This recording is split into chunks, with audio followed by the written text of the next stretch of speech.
Evan Josselin, bonsoir. Bienvenue sur la table d'Icare. Avec toi, on va parler de sciences participatives et de biologie marine. Et donc évidemment, comme chaque début d'épisode de la table d'Icare, je vais te poser la question habituelle, qui est d'expliquer ton sujet de thèse, du coup, sous 3 niveaux différents. Donc le premier, et fais ça de manière concise, s'il te plaît. Le premier, ça serait de l'expliquer à un enfant de 8 ans, d'accord, donc vraiment basique, je pense que tu y arriveras. Le deuxième niveau, je pense que tu y arriveras aussi, je pense que tu arriveras à tous les niveaux. Merci pour ton optimisme. Le deuxième niveau, ça sera de l'expliquer à un lycéen, du coup, donc un peu plus de niveau, mais pas forcément il n'a pas forcément les bases pour comprendre ce que tu fais. Et enfin, comme si tu l'expliquais à quelqu'un qui connaît ton sujet, du coup. Donc là, tu peux rajouter quelques termes un peu plus techniques pour faire genre. Je t'en prie. Ok. Alors, si je devais l'expliquer de manière extrêmement simple, je dirais que mon sujet, donc, ça porte sur comment est-ce que une personne qui ne fait pas de la science peut réussir à faire de la science. C'est-à-dire que je vais regarder comment est-ce que un enfant de 8 ans peut suivre en fait des instructions scientifiques et réussir à produire de la connaissance. Donc des choses de la science finalement. Donc ça c'est le niveau 0, on pourrait dire. Niveau basique, ok. Un peu plus compliqué, je dirais que c'est comment est-ce qu'une personne qui n'a pas d'expertise, donc c'est-à-dire qui non seulement n'est pas un scientifique, mais n'a pas non plus de connaissances préalables pour faire de la science, eh bien, peut produire de la connaissance, et en particulier peut produire de la connaissance sur le plancton, puisque c'est ça qui m'intéresse dans ma thèse, c'est de regarder comment une personne lambda fait de la biologie marine, quoi. Et le dernier niveau, vas-y, je t'en prie. Je dirais comment est-ce que un citoyen peut être un agent épistémique. Donc, un agent épistémique, c'est une personne qui fait partie du processus de production de la connaissance. C'est important de préciser agent épistémique parce qu'en fait, un scientifique est un agent épistémique, donc c'est-à-dire qu'on met au même niveau les scientifiques et un citoyen sans expertise. Et donc, ça permet de faire comprendre que c'est la place qu'on donne aux citoyens, c'est vraiment une place centrale dans la production de connaissances, notamment dans la collecte de données. Parce qu'on peut imaginer que c'est quelque chose d'extrêmement simple, finalement, de prendre, par exemple, il y a BirdNet. Non, là, je vais rentrer dans trop de détails. Ouais. Dans mon projet, en tout cas, on peut s'imaginer que c'est simple de juste mettre un filet dans l'eau et récupérer des planctons, mais en fait il y a tout un tas de paramètres sur lesquels on reviendra, je l'imagine, plus tard, qui font que vraiment produire de la science n'est pas forcément une chose si aisée, et donc c'est important, pour revenir sur mon idée d'agent épistémique, de prendre la place des citoyens au sérieux dans la production de connaissances. D'accord. Donc donner une importance un peu à monsieur tout le monde dans ce processus de création de connaissances, d'analyse. Du coup, pas d'analyse, c'est que dans, pas d'analyse, que dans la création de données, du coup. C'est ça. Très bien. Donc évidemment, on va voir un peu tout ça, les procédés, tout ce que tu as fait pendant ta thèse. Mais d'abord, on aimerait savoir un peu plus à qui on parle. Donc là, à qui on parle, c'est toi, Evan. Est-ce que tu peux nous expliquer quel a été ton parcours académique et comment, au final, tu en es arrivé là? De ce que j'ai compris, tu as fait une formation plus philo, orientée philo, et là, tout d'un coup, tu te retrouves à regarder comment on étudie le plancton. C'est assez intéressant quand même. Donc, je ne sais pas si tu as des anecdotes ou juste un parcours général. Oui, alors, donc ouais, moi j'ai vraiment fait un parcours philo et sociologie. D'accord. Et j'ai eu beaucoup de mal à faire le choix entre les deux, donc je fais du coup une double licence. Et ensuite, quand je suis arrivé en master, j'ai fait un master de philosophie sociale et politique, donc en fait je faisais toujours un peu de la sociologie de manière déguisée. Et en fait, quand j'étais pour revenir un peu sur la genèse de d'où vient cette thèse, quand j'étais en master, j'ai suivi un cours de Roberto Cassati qui s'appelle Philosophie de l'océan. Et je me suis tout de suite, j'ai adoré ce cours. En fait, j'ai trouvé super intéressant. En plus, c'est vraiment nouveau un peu l'objet océan dans les humanités. C'est depuis 2020, donc c'est vraiment il y a beaucoup de choses encore à dire et à faire. Et notamment, lui, il était en contact avec Colomban de Vargas, donc qui est mon co-directeur de thèse, qui a fait partie du projet Tara Océan. Je ne sais pas si tu connais un peu le projet Tara. Non, je t'en prie, je te laisse définir. Le projet Tara, en fait, c'est de partir sur un voilier et donc de créer avec un voilier un laboratoire scientifique. Parce que actuellement, quand on fait de la science pour collecter des données in situ, c'est-à-dire sur l'océan, on utilise un navire océanographique et ça coûte extrêmement cher et il y a plein de problèmes. Alors que le voilier, ce qui est bien, c'est qu'on a quand même les voiles, donc on utilise moins de fuel, donc ça coûte moins cher et ça permet aussi plus longtemps de le faire. Sachant que le voilier, en plus, c'est le voilier de la famille d'Agnès B. Donc c'est aussi des mécènes de Tara. C'est comme ça que ça a été rendu possible. Ils ont collecté des planctons à des endroits où ça avait jamais été collecté avant. Et donc Colomban a fait partie de ça et s'est dit, mais moi, ce que je veux, c'est faire la même chose mais avec des citoyens, parce que avoir plein de mini-Tara. Donc Roberto connaissait un peu ce projet et Colomban a monté cette thèse avec ma directrice de thèse côté philosophie qui s'appelle Valeria Giardino, qui elle, donc, est philosophe des sciences et aussi qui est très proche de Roberto, donc un peu à trois, même si Roberto c'est pas mon directeur, monté ce projet. Et en fait, un jour, Roberto a envoyé, quand j'étais en fin de master, ce mail à tout le monde en disant voilà, il y a ça. Et moi, j'ai dit bien sûr, bien sûr que je veux faire ce sujet qui mélange mes deux intérêts, c'est-à-dire la philosophie des sciences, mais avec un axe philosophie politique et qui demandait un travail de terrain. Donc, en fait, qui me permettait aussi de faire un peu de sociologie d'une certaine façon. D'accord. Mais c'est vrai que je ne savais pas du tout ce qu'était le plancton. C'est-à-dire que quand j'ai vu ça, j'en avais entendu parler au cours de Roberto, mais j'ai dû un peu me former. Me former beaucoup même à la question. Même si au final, c'est pas forcément le thème principal de ta thèse, je comprends bien. Mais c'était nécessaire. C'était plus que nécessaire là. Tu pourras nous l'expliquer. Je pense une bonne transition pour commencer un peu à parler de ton sujet. C'est justement de parler de Tara. Donc évidemment j'ai un peu fait genre je savais pas ce que c'était. J'ai lu un petit peu et j'ai remarqué qu'il y avait énormément de problèmes du coup à prendre en compte, de défis existants sur du coup le projet Tara, si j'ai bien compris. Ah non, moi c'est le projet Plancton Planète. Oui, je sais justement. Oui. Okay. Et donc du coup il y avait déjà des défis sur Tara. Sur Tara. Okay. Donc j'imagine que quand tu le mets dans un environnement citoyen, donc un peu le bateau plaisancier, il doit y avoir encore plus de problèmes, de défis, etc.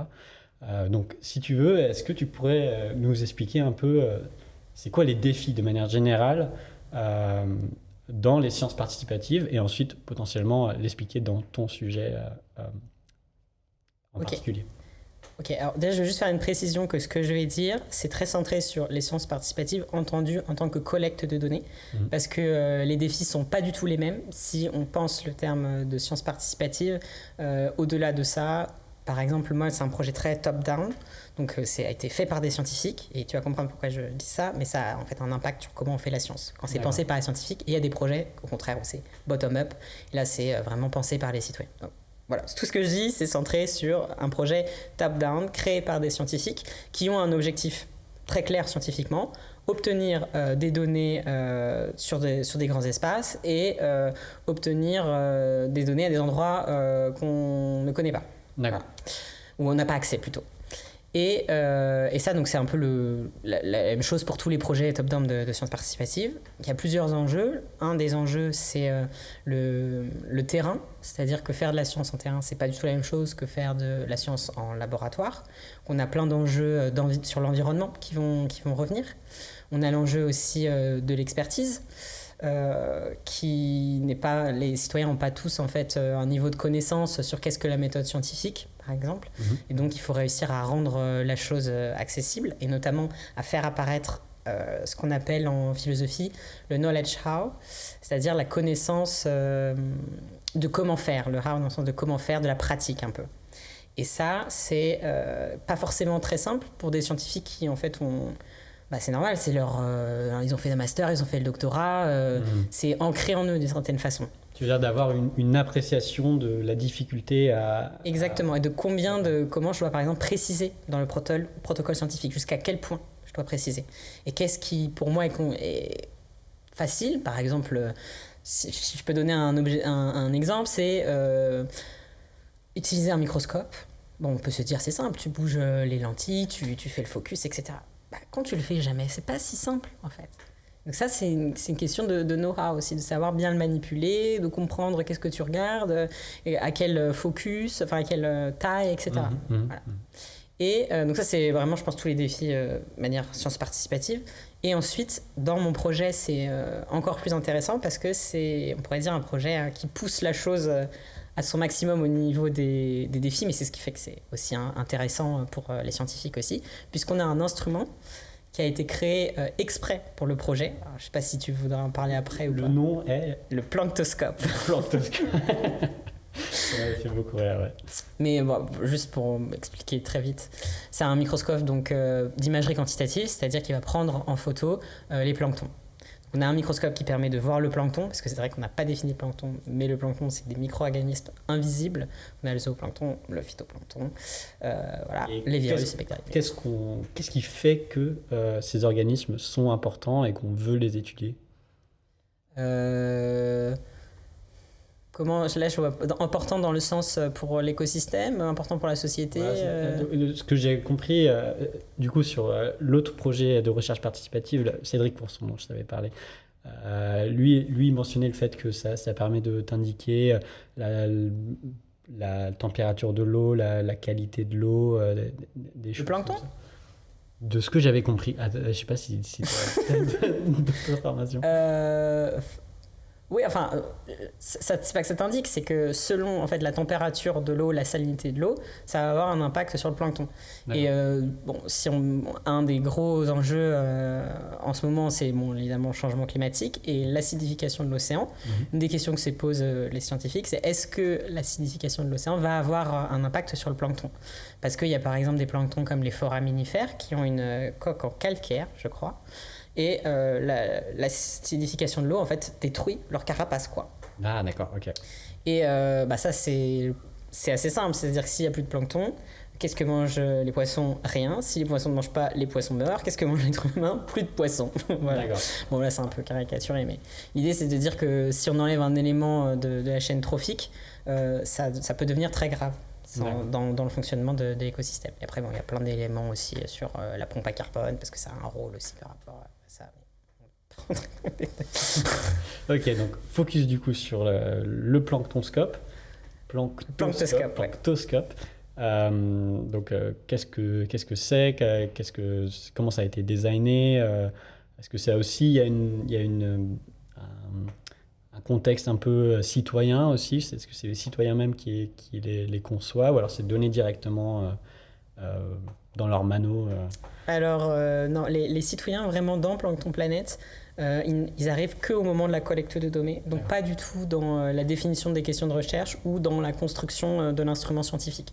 Donc l'instrument, il a été créé par des makers, notamment par Thibaut Paulina, qui a été un acteur clé en fait dans la construction de cet instrument et qui a lancé qui maintenant a une entreprise qui fait ça s'appelle par makers. Pourquoi tu dis makers? Makers dans le sens où ça a été fait par des ingénieurs, mais dans des espaces de... Comment ça s'appelle? Les Fab Labs. Fab Labs, voilà, c'est ça le mot exactement que je cherchais. Donc ça n'a pas été fait non plus en labo, quoi. Ça a été fait dans un endroit où il y avait accès à des ressources qui sont un peu différentes. Et les débuts du planctoscope, c'était un instrument d'ailleurs qui pouvait faire plein de trucs différents. Et en fait, les scientifiques ont demandé petit à petit qu'on le réduise en termes de ce qu'il fait pour que ça soit aussi plus simple pour les citoyens d'utiliser. Parce que s'il y a plein de possibilités mais que toi tu n'y connais rien, un intérêt très grand, quoi. D'accord. Et du coup, ça c'est intéressant parce que pour revenir sur la question des défis, comme il a été quand même pensé à terre et dans des conditions qui ne sont pas celles du laboratoire, mais qui sont quand même très proches dans le sens où on le fait dans un espace assez contrôlé, où normalement il n'y a pas de circonstances extérieures qui sont censées influer sur comment tu le fais, quand l'objet s'est retrouvé à bord des bateaux, ça a été un peu plus compliqué. mais comme tout objet, comme tout instrument scientifique qui est en train d'être utilisé. C'est-à-dire qu'il y a toujours un passage où on arrive au moment de l'expérimentation. Très souvent, on a des soucis et on est obligé de revoir comment on fait, comment on pense l'instrument. Ça s'appelle, c'est intéressant, ça s'appelle l'epistemic iteration. C'est un concept. Voilà. Donc c'est en gros, on essaie de créer un truc qui collecte des données. Ça marche pas, on le modifie. C'est ça, on recommence, on rajoute des éléments, exactement. D'accord. Okay. Et là, ce qui est l'enjeu pour les sciences participatives, c'est que quand c'est que le scientifique, lui, il va faire des changements en majorité autour de valeurs scientifiques, c'est-à-dire autour d'éléments qui vont l'aider à obtenir des connaissances scientifiques. Quand on le met dans les mains de citoyens, en fait, les valeurs scientifiques, lui, il n'a pas d'impact dessus. Par contre, il va ramener des valeurs sociales, comme par exemple le fait que le planctoscope, où est-ce que je le mets dans mon bateau ? C'est bête, mais si on n'a pas de place sur son bateau où mettre le planctoscope, c'est compliqué de l'utiliser. Ou des choses comme le planctoscope utilise beaucoup d'électricité. Moi, l'électricité, c'est une ressource rare sur mon bateau. Comment je fais ? Je vais pas pouvoir faire de la collecte tous les jours, en fait. À quoi ça ressemble un planctoscope ? Oui. Là, on s'imagine plusieurs trucs. C'est compliqué à expliquer sans l'avoir devant. Ouais. Mais il faut imaginer une espèce de grosse boîte avec un truc où tu vas mettre ton échantillon, ce qu'on appelle une flowcell, c'est en fait une lame où va passer ton échantillon, et cette lame elle est bien parce qu'elle permet, une fois que tu as ton microscope qui est donc là, de pouvoir bien voir ton échantillon, quoi. D'accord. Et donc tu as une petite pompe qui va pomper le sample, l'échantillon. Les échantillons, ouais. Et il passe dans la lame, après il ressort. Et toi, donc, tu as un ordinateur et ça te permet de contrôler donc, le planctoscope. Avec une interface, sur ton interface, tu choisis, tu lances la pompe, ça pompe, tu calibres de façon à que ça prenne tant de photos avec tant de millilitres qui sont pompés, et après, ça prend en photo, le microscope permet sur l'ordinateur de voir, et après, ça prend en photo. Je sais pas si c'est très clair. On comprend un peu. Voilà, une caméra, un microscope et des photos à la fin. Et un ordinateur aussi. Et ça, j'ai vu, du coup, c'est intéressant, de epistemic iteration. C'est ça ? Oui. Donc, j'avais lu un peu l'un des articles que tu m'avais envoyé, et c'est vrai qu'il y a des trucs un peu étonnants qui ressortent. Par exemple, le fait d'utiliser un ordinateur, ça, c'est un problème potentiellement pour certains usagers qui veulent être totalement coupés du monde et qui trouvent que non, avoir un ordi, c'est pas bien et tout. Oui, ça fait partie encore de ces valeurs sociales, c'est-à-dire qu'ils sont très contents de collecter des données, mais pas oublier qu'eux, ils utilisent cet instrument dans le cadre d'une transatlantique, donc par exemple, donc dans le cadre d'une expédition où ils sont sur l'Atlantique et où ils ont envie d'être en fait déconnectés du monde, c'est pour ça aussi qu'ils partent en bateau. Et l'idée d'utiliser... En tout cas, je pense à un participant qui m'avait dit moi, quand je pars, je veux pas voir mes mails, je veux pas voir de technologie, quoi. Et donc, il a refusé d'utiliser l'ordinateur parce qu'il a moi, je mettrais pas là-dedans. C'est pas pour ça que je fais du bateau. C'est pas grave parce qu'en fait, comme ils partent à plusieurs, d'autres pouvaient faire cette partie-là que lui ne souhaitait pas faire. Mais ça montre aussi que l'instrument n'a pas pris en compte aussi certains éléments sociaux et rester que sur le côté scientifique. D'accord. Est-ce qu'il y a d'autres retours étranges que tu as eu des participants ou alors c'était... En fait, ce que j'aimerais savoir, c'est si, malgré le fait qu'ils n'ont pas forcément une formation scientifique, tu as quand même des retours qui pourraient s'apparenter à un retour scientifique, quelqu'un qui a une analyse de « Ah oui, là, les conditions qu'on a, c'est pas forcément bien » ou alors c'est vraiment que du social. Non, c'est... en fait, c'est... Je vais répondre, mais... Vas-y, je t'en prie. Parce que je pense que c'est quand même... Ça répond pas à ta question. En fait, le problème pour eux, c'est qu'ils ont quand même... Surtout que, bon, je n'ai pas précisé, mais c'est pas non plus n'importe qui. La plupart, en fait, avaient un background d'ingénieur et c'est au moins bac plus 5. Okay. Voilà. Donc, c'est des gens qui, je pense, étaient déjà au contact de la science et connaissent dans les grandes lignes la méthode scientifique. Donc, ils étaient capables de voir qu'il y avait des choses qui n'allaient pas. Mais le problème, c'est que quand tu n'as pas la connaissance précise, tu n'as pas l'expertise du domaine du scientifique qui fait ça, tu ne sais pas où est-ce qu'il ne va pas.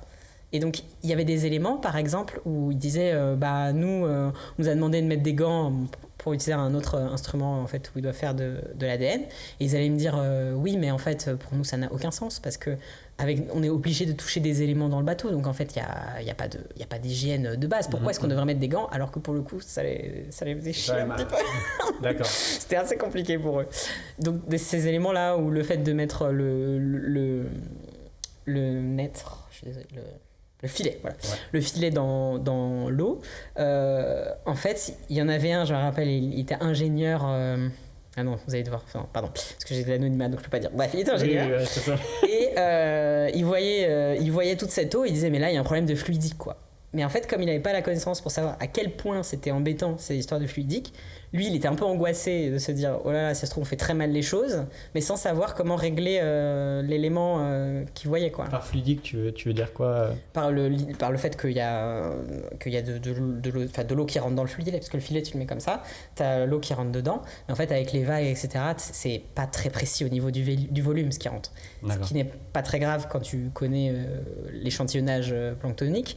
Mais si tu es un ingénieur et que pour toi tu dois mettre tant d'eau pour faire tant de trucs, c'est très grave. Tu te dis, mais en fait là je donne un volume, mais c'est pas le bon volume, quoi. D'accord. Je sais pas si ça répond à ta question. Si. Mais donc du coup, j'ai l'impression qu'il y a des problèmes, c'est itératif, etc. Dans ton cas, et après je vais te poser une autre question, mais dans ton cas, quels ont été les retours? Je suis pas sûr je sais pas si l'expérience s'est terminée ou pas, mais j'aimerais savoir si, du coup, en conclusion, est-ce que les recherches participatives ont bien marché? Est-ce que la collecte de données a été qualitative ou c'était un fiasco? À toi de me dire. Non. Alors, bon. Déjà, c'était un peu un pilote. C'est-à-dire qu'il les testait vraiment pour la première fois en mer, dans les mains des citoyens. Donc, c'est évident que tout ne pouvait pas bien se passer. Et là encore, je tiens à dire que dans la science, les scientifiques eux-mêmes, quand ils font la première fois leur expérimentation, avant qu'elle soit standardisée, ils ont des problèmes. Sauf que personne n'écrit dans les articles tous les problèmes qu'ils ont eus. Hein. Normal. Normal, voilà. Donc ça donne l'impression que tout est réussi. Mais non. Donc de ce point de vue-là, ils ne dérogent pas à la règle. Hein. Et est-ce que tout a été perdu? Non. Déjà, il y a énormément de données qui sont ressorties sur comment faire de la science en mer, qui vont être implémentées là, dans un nouveau projet qu'a Plankton Planet avec la NASA. Donc là, ils vont prendre en compte un petit peu les retours que j'ai donnés, mais aussi ce qu'eux, ils ont pu avoir, même des retours des participants, pour justement réussir à mettre en place ces éléments-là et faire une collecte de données qualitatives. Là, pour répondre à ta question, les données, ça va être compliqué de les utiliser. Voilà.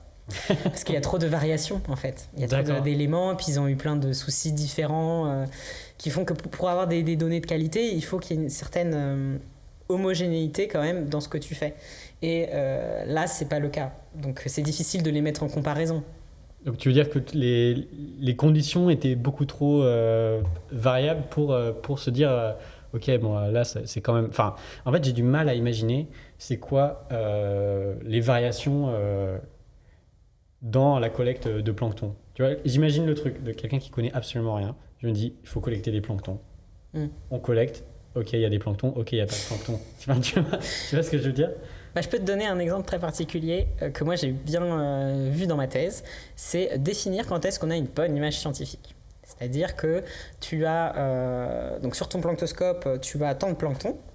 Alors déjà, il faut être quand même capable de définir ce qui est un plancton. Parce que moi, j'ai fait des workshops où j'ai vu des gens qui n'y connaissaient rien et qui montraient des éléments qui n'étaient pas des planctons. J'étais là, non, ça c'est un sédiment. Ça, une bulle d'eau. Mais non, mais c'est pas simple quand on n'a jamais vu.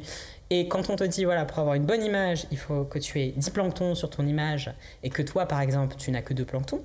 Donc déjà, il faut que tu te dises, ok, pourquoi est-ce que j'ai que 2 planctons? Donc là, il y en a certains, quand je leur ai demandé comment vous avez fait, est-ce que vous avez eu ça, ils m'ont dit bon, on a juste échantillonné. Donc là, l'échantillonnage n'est pas du tout représentatif parce qu'en fait, s'il n'y a que 2 images de plancton, ça veut dire que ton échantillon n'est pas assez concentré. Et donc, ce que tu vas faire, tu vas échantillonner 200 images, mais en réalité, tu n'échantillonnes pas le phénomène même.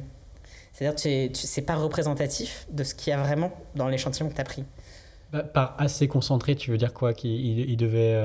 alors là c'est un peu technique. Je l'ai compris il n'y a pas longtemps, donc il faudrait bien que je l'explique. Attends.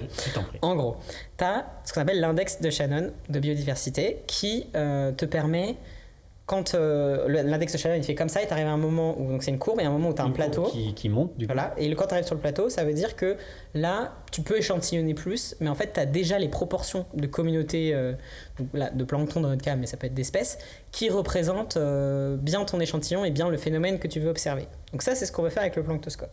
Donc tu veux dire que, en gros, ta ligne, ta courbe qui grimpe, ça représente quoi en fait? C'est le nombre de plancton qu'il y a dans tes images? Par exemple, si tu échantillonnes moins que les 10 planctons demandés, c'est comme si tu étais, au lieu d'avoir à peu près ce que ça représente, c'est comme si tu étais là sur le bout de ta courbe. Tu étais au début.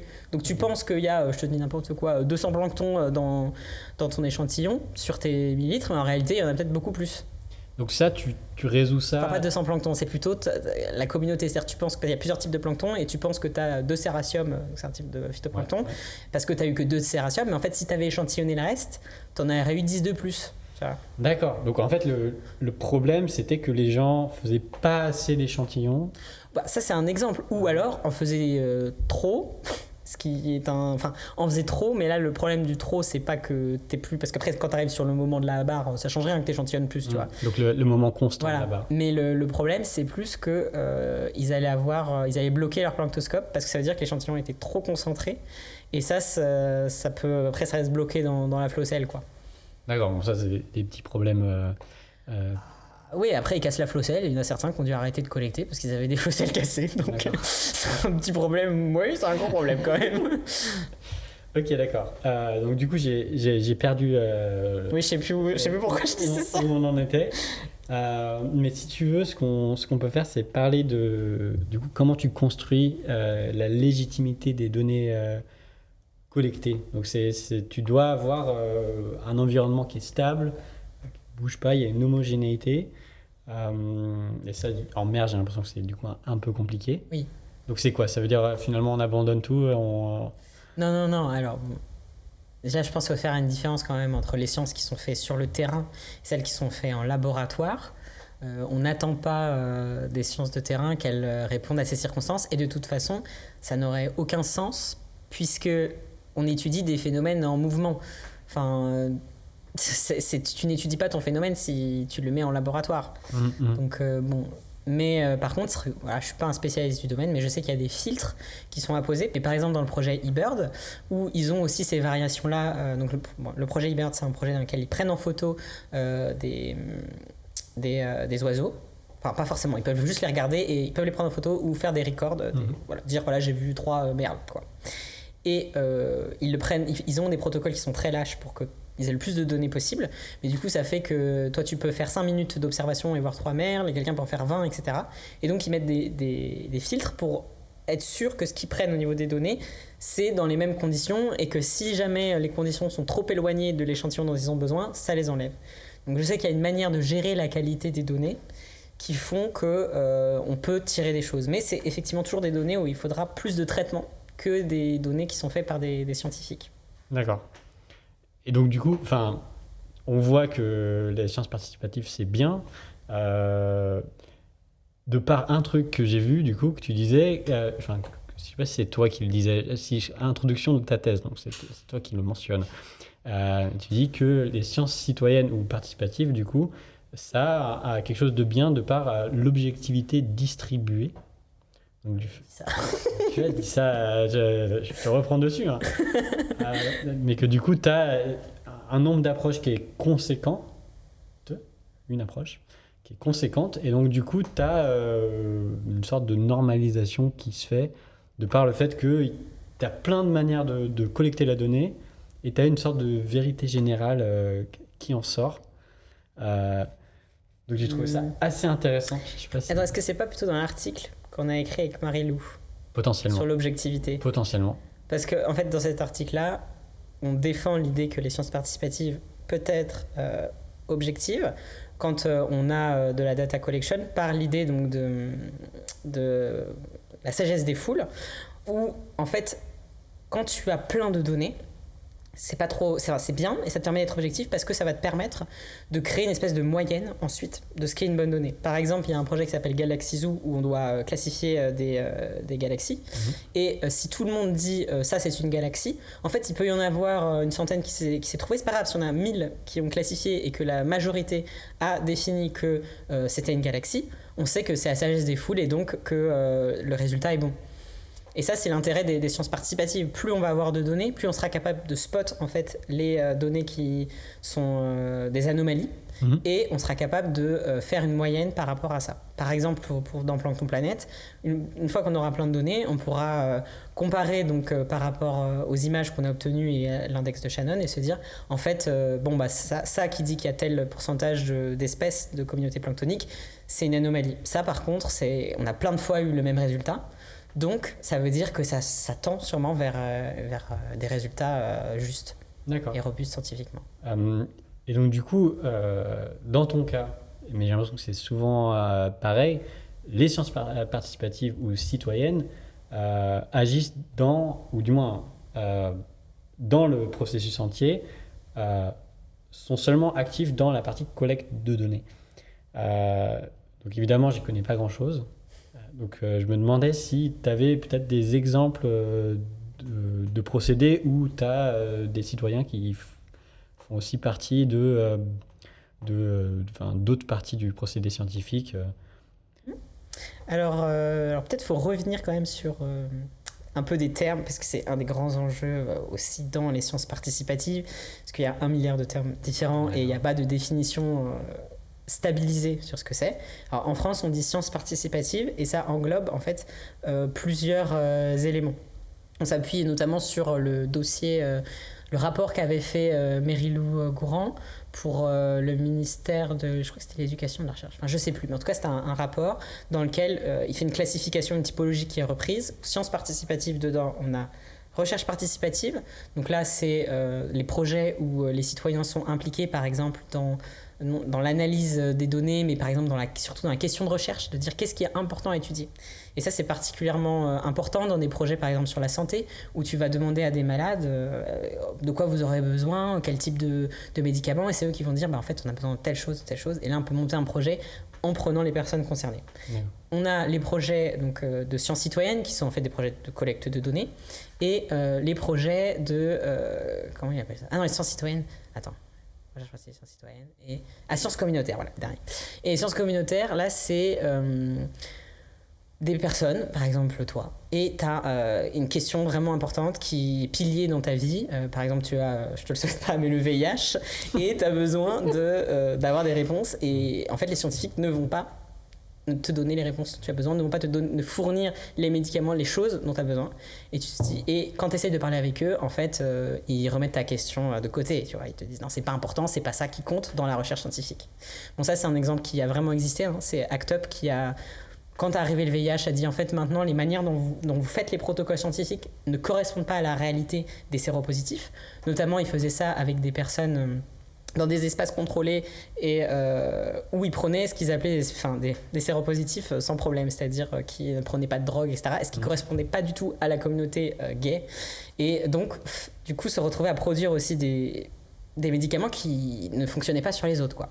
Et eux, ils ont dit non, en fait, là, il faut changer votre manière de penser même les clinical trials, c'est pas comme ça que ça fonctionne. Et là, on a un exemple de bottom-up où les gens prennent les choses en main et font de la science par eux-mêmes et se forment.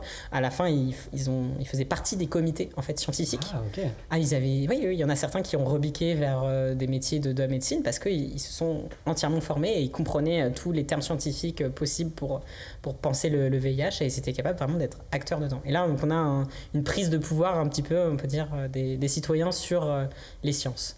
Tout ça pour dire que du coup, tu vois, c'est très englobant, sciences participatives. Et en plus, il y a d'autres différences, mais dans lesquelles je ne rentrerai pas, avec le monde anglo-saxon qui utilise lui le terme de citizen science. Voilà, donc ça, par rapport à la typologie d'Houllier, ça peut créer un peu des trucs. C'est quoi la différence entre recherche citoyenne, science citoyenne et du coup citizen science? Science citoyenne, c'est que la collecte de données en France. Vu que c'est comme ça que l'a défini Houllier, mais Citizen Science, c'est plus sciences participatives en France. Dans Citizen Science, tu vas retrouver recherche participative, sciences communautaires, etc. Tout ça, c'est de la Citizen Science, quoi. D'accord. Et c'est vrai que de manière générale, je trouve que c'est une approche qui est super agréable à entendre, ce côté reprendre le pouvoir. Donc c'est un peu un moyen de démocratiser la production scientifique. Euh, et donc du coup, est-ce que tu ressens qu'il y a un engouement qui est récent dessus? J'ai l'impression que, enfin du moins j'avais lu ça quelque part, qu'il y avait plus de financement dans la recherche participative, dans les sciences citoyennes, tout ce que tu as mentionné.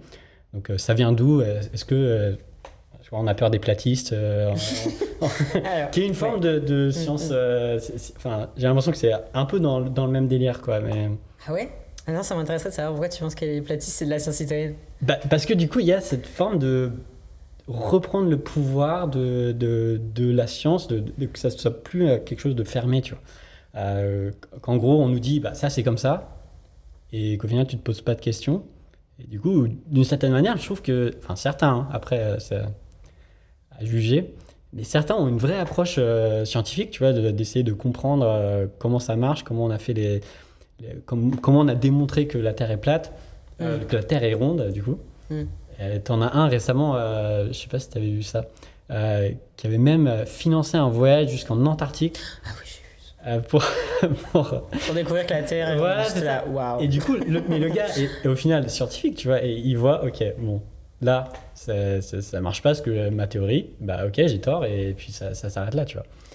Alors je pense, bon, il y a plein de choses que ça c'est un sujet que j'adore. Ça, il faut que Vas-y, je t'en prie. Déjà, je pense, pour revenir sur les platistes, rester un peu là-dessus, le problème quand même des platistes, c'est qu'ils ne mettent pas en place une méthode scientifique. Ils sont biaisés par leur idéologie et donc ils vont aller piocher en fait les éléments qui vont dans leur sens. Alors ça donne un aspect un peu scientifique parce que il y a ce regard critique et cette idée de regarde finalement moi j'accumule des données, je monte des hypothèses, ensuite je les teste. Mais en fait si ce que tu pars du début c'est pas des données même mais en fait ton opinion, tu arrives à ce que tu as envie de démontrer. Donc pour moi les platistes ne font pas de la science citoyenne dans le sens où ils ne font pas de la science tout court. Ils essayent de répondre de prouver leur idéologie et de se back up avec tout ce qu'ils peuvent. Après pour revenir sur le truc de la démocratisation, pour l'instant il n'y a quand même pas beaucoup de travaux sur ce concept là. C'est pour ça que moi j'aimerais... Par concept, tu veux dire les sciences participatives? Non, le concept de démocratisation de la science. D'accord. Enfin, moi je trouve que ce qu'il y a, c'est un peu posé de manière... on va démocratiser de la science. C'est-à-dire qu'il n'y a pas vraiment de réflexion empirique. Enfin, on a des trucs par exemple qui regardent si les participants apprennent. Pas très concluant, malheureusement, qui montrent qu'ils apprennent pas forcément grand-chose. Et d'ailleurs, une question que je voulais te poser, dans ton projet à toi, Plancton Planète, du moins la manière dont tu me l'as décrit pour l'instant, j'ai l'impression que c'était un peu, tenez une boîte, ça marche comme ça, et après ça s'arrête là, tu vois. Est-ce qu'il y avait des workshops, du coup, pour vraiment... Non, il y a eu des workshops. D'accord, ouais. C'est sûr que c'est facile... toujours de critiquer a posteriori quand tu interroges les gens, mais évidemment ils ont été formés, on leur a expliqué ce qu'était le plancton, etc. Mais en fait c'est des formations très courtes pour des raisons de budget, pour des raisons de temps aussi des personnes. On peut pas leur dire bon bah vous venez une semaine pour vous former. Ouais. Et aussi parce que tu ne découvres que tu ne sais pas que quand tu es face aux faits. Donc des questions qui ne leur sont pas du tout venues sur le workshop leur sont venues une fois qu'ils étaient en mer, et une fois qu'ils sont en mer, je précise, mais ils n'ont aucun moyen de parler avec les scientifiques. Il n'y a pas de réseau okay. Wi-Fi. Il n'y a pas de hotline. Ils sont seuls face à leurs problèmes. Et voilà. SAV, plancton, c'est ça. Okay. D'accord. Donc du coup, parenthèse sur ton projet à toi, on revient sur la démocratisation des sciences participatives. Donc quand tu parlais du fait de est-ce que les participants ont appris, par exemple... Voilà, donc ce que je voulais dire sur la démocratisation de la science, c'est donc pour l'instant, moi je trouve qu'il n'y a pas d'éléments qui montrent que ça démocratise la science. Et on a aussi un énorme biais actuellement qui est que les gens qui font des projets de sciences participatives sont en réalité en majorité des personnes qui n'ont pas besoin d'être démocratisées de la science. Ça va être déjà dans ça va être des retraités qui en fait sont des naturalistes, ou ça va être des retraités qui ont fait un master je sais pas de biologie ou un truc comme ça et qui ont du temps, ou ça va être pas forcément des retraités, mais en tout cas des gens qui ont des passions par exemple pour les sujets. Dans Galaxy Zoo, il y a énormément de gens qui étaient fous d'étoiles, qui étaient juste contents de voir des images d'étoiles et c'est des gens entre guillemets acquis. C'est pas le platiste qui va faire des sciences citoyennes, quoi. Et donc il y a un vrai enjeu de réussir justement pour le coup à prendre la chose au sérieux, de se dire ok, on veut démocratiser la science, et ben dans ce cas-là, il faut faire des projets qui parlent à ces gens-là et dans lesquels on les fait participer. D'accord. Et ça, c'est pour l'instant, c'est pas forcément. Alors, c'est plus simple quand on a des projets de recherche participative, dont je te parlais un peu tout à l'heure là, où les gens concernés, en fait, ils vont le faire parce que eux, ça leur parle, c'est leur sujet. Mais quand on est sur des trucs comme le plancton, où les gens savent même pas ce que c'est que le plancton, là, en fait, les gens qui ont participé, c'était pas des gens qui connaissaient le plancton, mais c'était des gens qui étaient par exemple déjà familiers à des questions de changement climatique. Donc, c'était des gens qui avaient cette volonté d'aider la science, quoi. D'accord. Oui, parce qu'au au final, tu parlais des étoiles, donc des planctons aussi, mais c'est toujours par une forme de passion, et au final, c'est tout à fait normal que tu aies envie de faire quelque chose qui te passionne. Et donc, du coup, pour les gens qui n'ont pas du tout accès, au final, même à cette information, pour l'instant, il n'y a aucune envie d'aller dans des écoles, par exemple, et de forcer les gens à collecter des données. Si, quand même, il y a Viginature, qui... Viginature Éducation. Enfin bon, je ne sais plus le reste, mais ils ont un nom, je crois, avec pas que Viginature. Et eux, voilà. Okay. Et eux, ils vont justement, ils ont monté en place, un projet avec l'éducation nationale pour que les profs puissent faire des projets avec donc les étudiants, enfin les élèves, et donc fassent des projets de sciences participatives où non seulement ils apprennent la méthode scientifique, mais en plus ils collectent des données pour la science. Donc il y a des projets qui ont été mis en place. Donc de ce point de vue-là, effectivement, on peut se dire qu'il y a une démocratisation de la science. Mais moi, je pense que, c'est bien ce genre de choses, mais les gens qui votent actuellement, c'est pas ceux qui ont 12 ans. Donc si on veut démocratiser la science, en fait, il faut viser des gens plus vieux. D'accord. Pour moi, l'enjeu, en tout cas, il se joue là. C'est parce que ceux qui arrivent, moi je doute pas que, les élèves qui seront plus grands, je doute pas que plein de choses ont déjà été mises en place pour eux, qui font qu'ils sont déjà un peu plus touchés par ces questions-là. Les gens qui votent maintenant, ils n'ont pas eu tout ça, quoi. D'accord. Et donc du coup, ça, il n'y a pas ce système des écoles où tu as plein de gens au même endroit à qui tu peux parler. Comment ça, est-ce que tu as du coup des initiatives un peu similaires qui existent, ou c'est vraiment le néant Moi, je pense déjà que tous les projets de sciences participatives rêvent, mais vraiment, de pouvoir faire ça, de démocratiser réellement la science et d'avoir une diversité de participants. Mais tu peux pas forcer les gens à participer. Donc le souci aussi, c'est de comprendre pourquoi les gens ne participent pas. Et quand on met le projet où on leur dit allez sur cette plateforme, etc., les gens qui participent pas, ils laissent pas un petit commentaire pour dire ça ne m'intéresse pas. Donc ça, c'est compliqué de connaître les raisons. Alors après, on peut, je pense, faire des analyses sociologiques assez basiques en disant si déjà t'essayes de survivre économiquement, t'as pas de temps en fait. Le temps pour observer les étoiles. Ou d'aller collecter des planctons, parce que par exemple, Plancton Planet, il faut déjà avoir un voilier pour le faire. C'est pas n'importe qui a les sous pour avoir un voilier. Hein. Mais surtout pour ton projet, ouais, c'est sûr que c'est pas forcément... Donc les initiatives, non, mais je pense, j'ai pas eu le temps trop de me renseigner là-dessus, mais j'avais un cours où on parlait d'une fondation pour parler du changement climatique dans les banlieues, notamment en Seine-Saint-Denis. Je sais plus le nom de cette fondation, elle vient d'être créée, je crois, depuis pas longtemps. Et ça, pour moi, c'est là où ça devient intéressant. Parce qu'en fait, je pense pas que ces personnes-là ne sont pas intéressées par la question. Je pense qu'elles sont tout à fait intéressées et que de toute façon, le changement climatique, on sait très bien les premiers qui seront touchés. Hein. Donc voilà. Mais c'est comment réussir à ne pas faire ça quelque chose d'élitiste. Et là, les sciences participatives et les protocoles scientifiques, bon, ça c'est peut-être un peu trop politique, mais moi, je trouve que c'est un peu élitiste. Mais même s'il y a énormément d'efforts qui sont faits et que c'est pas la volonté derrière, beaucoup de pédagogie, etc., la perspective derrière, voilà, j'en dirai pas plus. Tu penses pas qu'on devrait instaurer un service scientifique militaire Mais moi, je suis obligatoire? Moi, je pense que ça serait bien mieux que le service militaire. Je suis d'accord. Alors, du coup, j'ai l'impression qu'on a grandement fait le tour de ton sujet. Est-ce qu'il y a des choses en particulier, des leçons que tu as apprises à travers cette thèse, du coup, qui au final, t'atteins la fin, là, tu vas présenter. Oui, malheureusement. La fin arrive. En regardant ces 3 années de thèse, quelles ont été un peu les leçons, les choses que tu as apprises qui ne sont pas forcément liées à ton sujet, parce qu'on a compris que tu as appris comment les planctons fonctionne, etc. Et plus sur le côté peut-être humain ou... Attends, je comprends pas. Est-ce que tu veux que je te donne des résultats scientifiques, ces résultats que j'ai tirés de ma thèse, ou des choses de moi, ce que j'ai retiré en tant qu'être humain? Je pense qu'on peut faire les deux. Ok. Mais on va d'abord, je pense, parler du côté scientifique. Comme ça c'est fait. Et après, on va pouvoir switcher du coup sur le côté humain. Donc, je te laisse parler du côté scientifique du coup. Ok.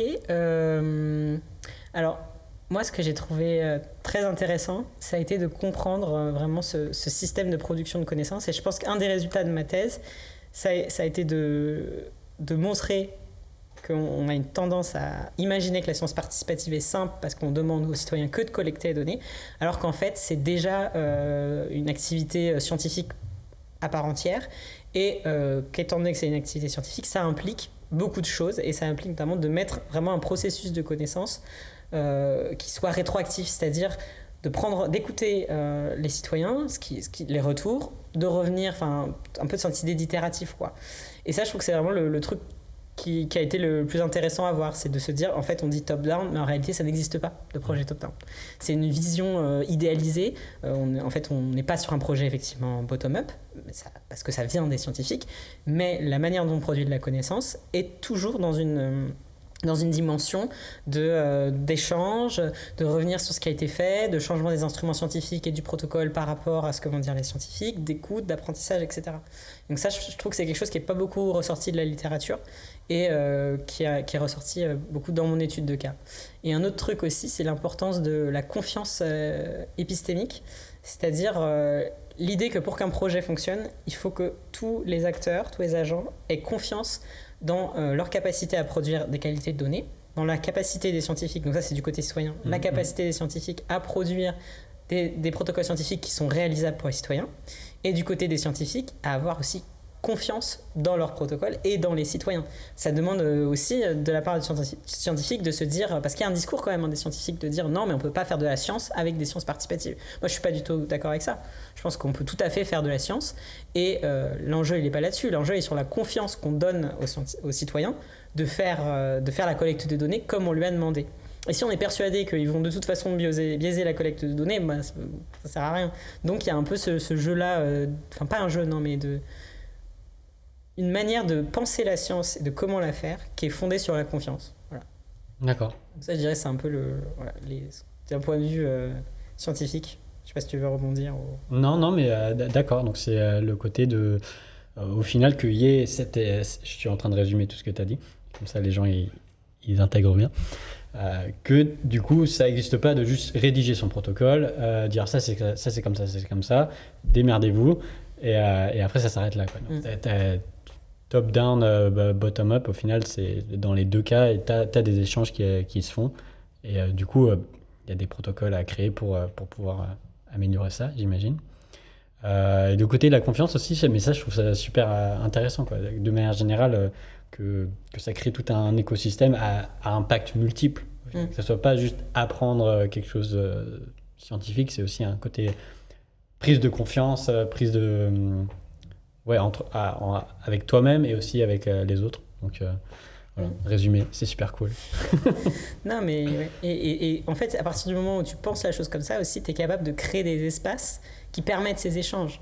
Parce que c'est aussi ça, si tu fais un projet où tu donnes le protocole et donnes l'outil sans créer ces espaces, en fait, il y a deux choses. Soit le projet va juste s'arrêter parce que ça ne va pas fonctionner, soit tu vas être obligé de créer ces espaces. Et je pense que c'est toujours bien en amont de se dire qu'il faut créer les espaces avant d'être face au fait accompli. Et donc, du coup, par espace, toi, t'imaginerais quoi? Est-ce que ce serait une sorte de grande assemblée où tout le monde vient?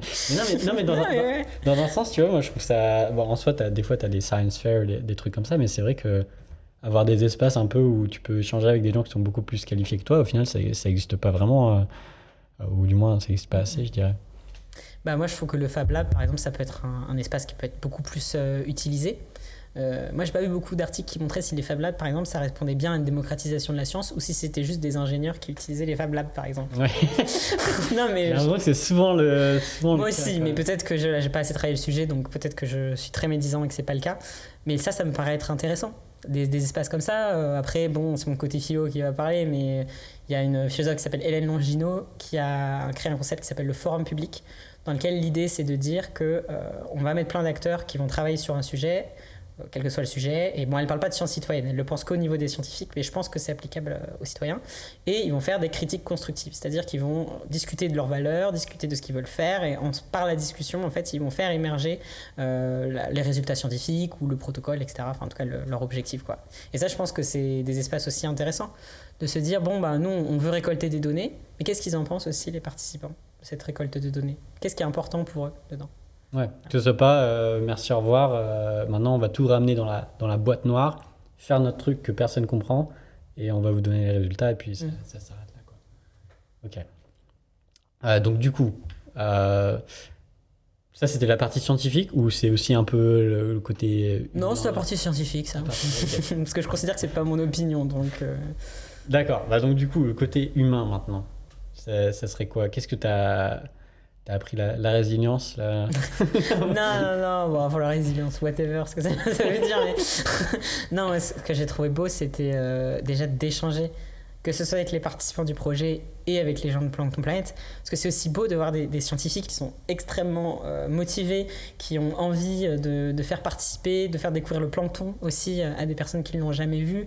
Il y a des beaux projets qui font aussi avec toute une dimension médiation. Il y a un festival de plancton qui aura bientôt lieu. Et si Tu vas où ça? En juin à Saint-Gilles-Croix-de-Vie. Ah là, c'est l'endroit parfait, ça là. Donc restez connectés, c'est en juin. Et il y a une page Instagram. Il y a une page LinkedIn. Ah merde. Ok. Et enfin, qui n'a pas été encore créée, mais elle arrive. Il faut suivre Amour et Guérin, voilà. Et ça, je trouve ça super, parce qu'il y en a aussi chez qui ça a créé des vocations.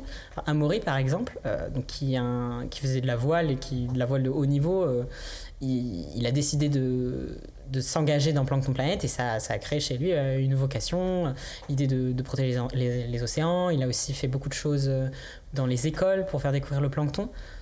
Donc ça m'a montré qu'en fait on peut faire des choses ensemble. Et moi qui ai toujours été un petit peu pessimiste, notamment par rapport au changement climatique, de me dire en fait non, il y a des gens motivés et il y a toujours possibilité de leur faire, de mobiliser la science pour changer. Donc ça m'a fait quand même du bien, quoi. Ok. Je dirais. J'imagine. Et puis d'un point de vue intellectuel, c'était super cool d'apprendre plein de choses sur un sujet que je ne connaissais absolument pas, et d'avoir des scientifiques qui répondaient à toutes mes questions, même les plus débiles. Donc ça, c'était vraiment bien. Mais du coup, toi, j'ai l'impression que tu n'as pas eu du coup ce syndrome de l'imposteur, vraiment, qui, j'imagine, tu viens d'un milieu qui est pas scientifique, tu n'es qu'avec des scientifiques, du moins pour la partie création de protocoles. Je ne sais pas à quel point tu échangé avec eux. Comment tu t'es senti par rapport à, du coup, à cette situation Alors moi déjà, je n'ai jamais dit, et je ne le dis toujours pas, hein, que je suis un biologiste marin. C'est-à-dire que même ce que j'ai dit là, tout est à prendre avec des pincettes. Je tiens à dire, c'est comment j'ai compris la biologie marine et comment j'ai réussi à faire sans. Et des fois je dis n'importe quoi. Donc bon, tout ce qui était index de Shannon et tout, voilà. Moi je pense que j'ai bien compris, mais voilà. On va couper tout ça. Mais voilà, et donc ça, du coup, ça m'enlève toute pression. J'ai rien à prouver. Enfin, je veux dire, dans la tête de personne, j'ai jamais été considéré comme un biologiste marin.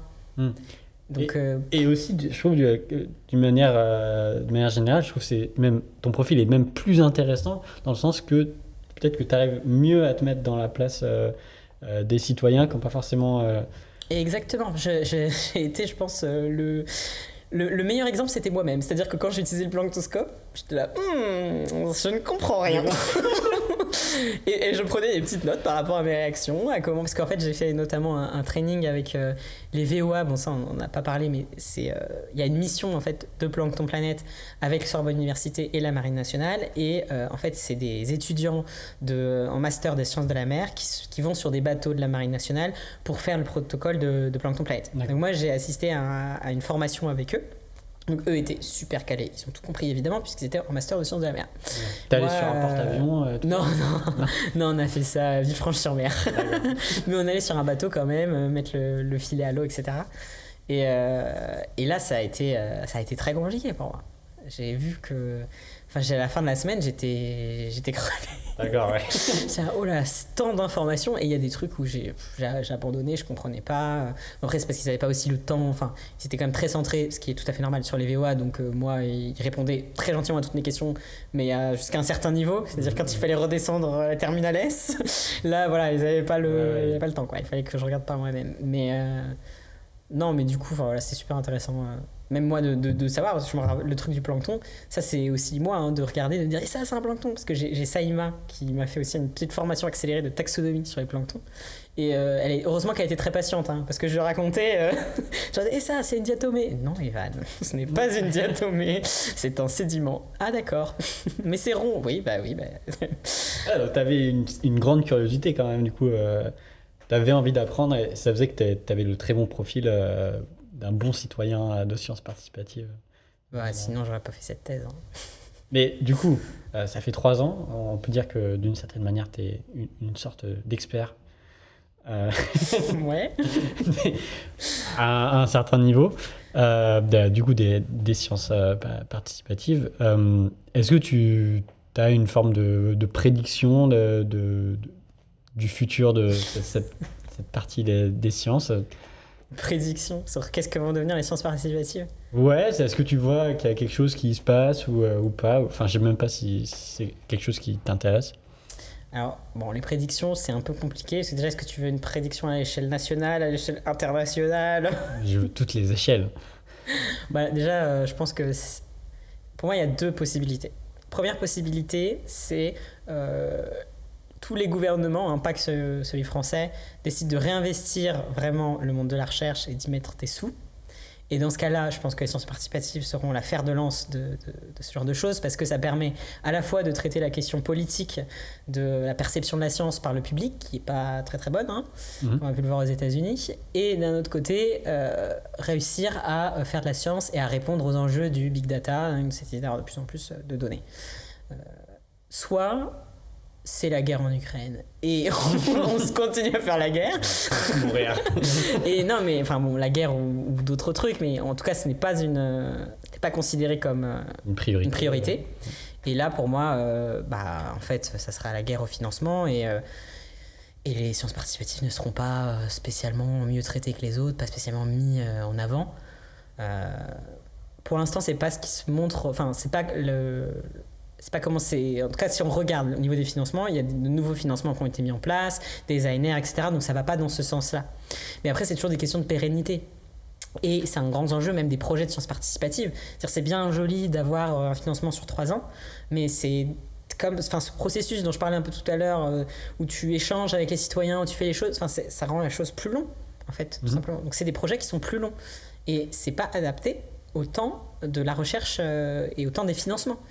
Donc ça peut aussi entraîner finalement une fin des sciences participatives un peu prématurée, quoi. D'accord. Mais donc plus long mais plus coûteux aussi? Pas plus coûteux. D'accord. Comment dire, plus coûteux sur certains aspects, mais pas forcément sur d'autres. C'est-à-dire que par exemple, tout ce qui est un labo qui doit payer des instruments scientifiques, ça peut faire monter très très vite l'argent. Mais par contre, ça restera coûteux parce qu'il faut toujours payer la médiation, les éléments d'outils pédagogiques, etc. Donc il y a tout un pan qu'on n'a pas dans un labo, mais moi je pense que ça c'est moins coûteux que des projets de biologie moléculaire qui demandent de faire des analyses ADN de fou, quoi. Ouais, parce que c'est vrai que quand tu penses aux sciences participatives, tu dis waouh, tous ces gens qui bossent gratuitement, c'est trop bien, quoi. Tu vois, donc je me dis il y a peut-être un délire de solution aux limites de financement, etc. Mais c'est vrai que ce que tu mentionnes, c'est aussi véridique. Le fait de devoir parler à tous ces gens, de fournir tous les instruments, etc. Puis des coûts qu'on pense pas, mais faire un workshop avec il faut payer le lieu, il faut payer les gens leurs billets, parce qu'ils, bon, certes, on les paye pas pour collecter des données, mais... Tu les amènes... quand même. Je veux dire, on va leur demander non plus de payer pour... soit tu viens à eux, soit tu payes pour qu'ils viennent, mais... mais ils ont des voiliers, donc bon, ça... En vrai, dans Plancton Planet, ils sont rien payés, ils se sont très bien débrouillés. Mais il y a des projets où je me dis c'est peut-être plus compliqué. Puis il faut payer les gens qui viennent aussi, les chercheurs, les gens qui font de la médiation. Et puis, il y a plein de coûts cachés aussi. n'y a pas que l'instrument scientifique. Instrument scientifique où il faudra quand même payer l'IT pour faire l'objet, pour tout le développement. Payer aussi, si on fait des stockages de données, la plateforme, peut-être qu'il y a des coûts aussi derrière. Payer les analyses, si c'est pas ancré dans le projet. Par exemple, dans Plancton Planet, il faut payer le génoscope pour faire toutes les analyses génétiques des samples. Ça, c'est aussi des coûts. Donc, il y a des trucs, en fait, derrière, et c'est pas... ça ne coûte pas rien. Une bonne conclusion. Evan Josselin, merci. Merci à toi.